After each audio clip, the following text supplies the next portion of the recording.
Ito naman isa kong ibabahagi. Ito naman mga kabayan. Ito naman yung single. Yung tinatawag na bikat. Ito atin ang puputulin yan mga kabayan. Yan.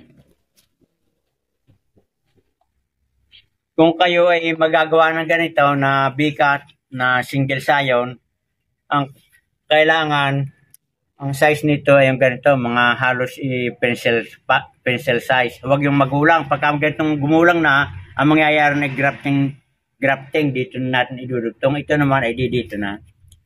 Yan. Ganito lang ang ating gagawin mga kabayan. Yan. Atin ang papatagin. Yan, bibiyakan niya ganyan. Yan. Tapos ito, magkabila naman tasan yan.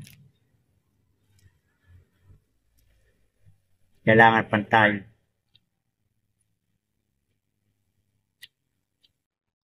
So yan mga kabayan. Ating tukon, papantayin.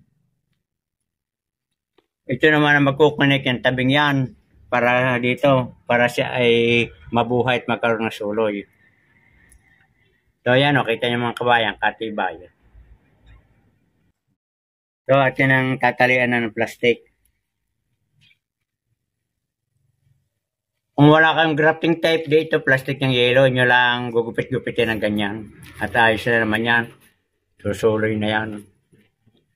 So, di bali ito mga kabayan ay tatlong variety na. Ito, dalawang ito magkaiba saka itong aking dinugtong. Dalawa ng klase ang aking naipakita sa inyo na pamamaraan ng pagdudugtong. Ay atin na rin lalagyan ng supot ng yellow. Sa mga gustong magawa ng ganitong pamamaraan, subukan niyo ito mga kabayan. Kung sakaling sa unang paggawa ninyo ay hindi kayo nag-success, hindi nabuhay, try yung subok at subok mga kabayan hanggang sa matukoyan ninyo. Ako nung una, ganyan din, hindi ako makapasuloy. Yan.